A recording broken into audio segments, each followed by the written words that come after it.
Assalamualaikum warahmatullahi wabarakatuh. Perkenalkan kami dari kelompok 7 dengan saya Balkis Amalia Putri. Saya Amila Soleha. Saya Diva Oktavia. Pada kesempatan kali ini, kami ingin mempresentasikan hasil kerja kami untuk tugas minggu keempat Hukum Bisnis dan Regulasi dengan tema kontrak bisnis. Dalam materi ini terdapat beberapa bagian di mana kami akan mempresentasikan tentang pengertian hukum kontrak, risiko wan prestasi, macam-macam kontrak, perjanjian menurut prinsip ekonomi syariah, dan yang terakhir kasusnya. Yang pertama, pengertian hukum kontrak akan dijelaskan oleh saya sendiri. Hukum kontrak mengandung pengertian keseluruhan kaidah-kaidah hukum yang mengatur hubungan hukum antara dua pihak atau lebih berdasarkan kata sepakat untuk menimbulkan akibat hukum.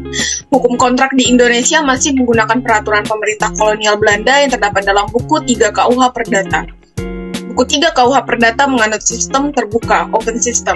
Artinya bahwa para pihak bebas mengadakan kontrak dengan siapapun, menentukan syarat-syaratnya, pelaksanaannya, maupun bentuk kontraknya baik secara tertulis maupun lisan.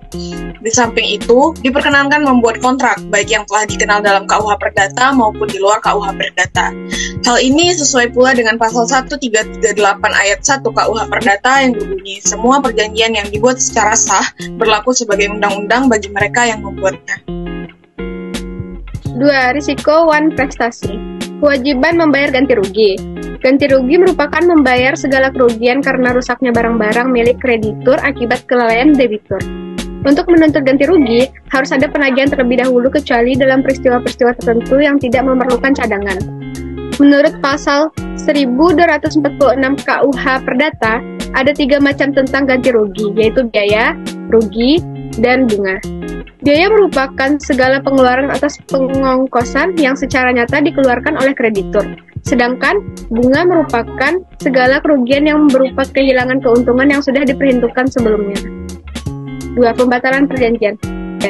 Menurut KUH Perdata pasal 1266, syarat batal dianggap selalu dicantumkan dalam persetujuan-persetujuan yang bertimbal balik apabila salah satu pihak tidak memenuhi kewajibannya. Apabila syarat batal tidak dinyatakan dalam persetujuan, hakim akan leluasa menurut keadaan atas permintaan si tergugat memberikan suatu jangka waktu untuk memenuhi kewajibannya. Jangka waktu tersebut tidak boleh lebih dari 1 bulan. 3. Peralihan resiko. Akibat wan prestasi yang berupa peralihan resiko berlaku pada perjanjian yang objeknya suatu barang.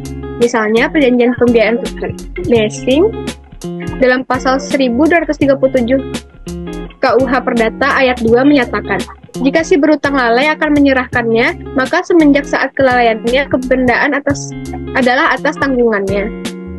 Yang ketiga, macam-macam kontrak. Yang pertama ada kontrak dan ketetapan waktu. Kontrak ini, para pihak yang melakukan perjanjian melakukan pembayaran sesuai dengan yang telah dijanjikan sebelumnya dalam kontrak. Ada kontrak dengan ancaman hukuman. Kontrak yang memberi kepastian kepada kreditur agar debitur melaksanakan pemenuhan prestasi, lalu apabila debitur tidak memenuhi prestasi tersebut, maka debitur harus melaksanakan sesuatu atau memberikan sesuatu hal tertentu. Yang ketiga, kontrak tanggung-menanggung. Kontrak yang terdiri dari beberapa orang kreditur di mana masing-masing kreditur punya hak untuk menagih utang kepada salah seorang kreditur yang akan membebaskan debitur kepada kreditur lainnya. Yang keempat, kontrak alternatif. Debitur mempunyai hak untuk memilih salah satu dari beberapa pilihan yang sebelumnya telah tercantum di kontrak, di mana debitur dapat terbebas dari utang tersebut apabila ia menyerahkan salah satu dari 2 barang atau lebih yang tercantum dalam perjanjian.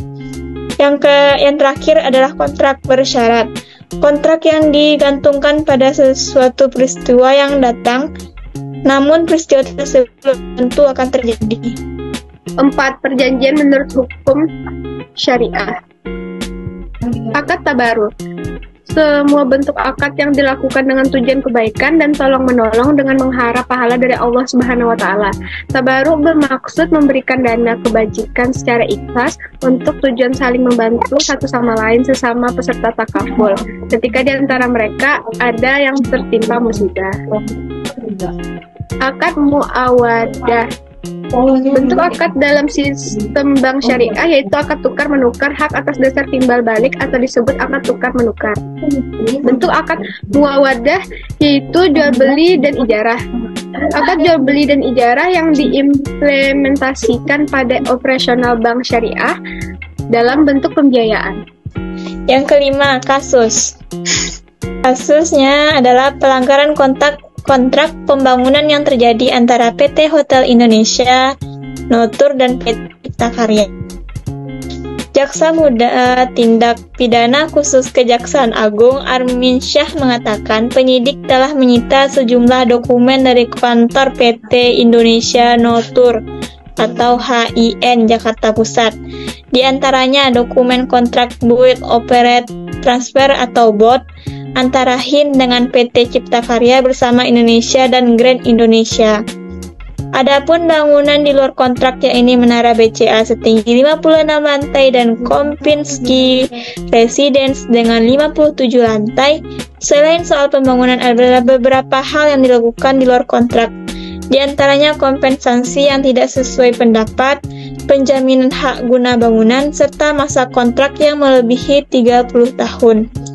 Arminsyah belum dapat menyebutkan kerugian negaranya. Sekian presentasi dari kelompok 7. Apabila ada kekurangan mohon dimaafkan. Wabillahi taufiq wal hidayah. Wassalamualaikum warahmatullahi wabarakatuh. Assalamualaikum warahmatullahi wabarakatuh.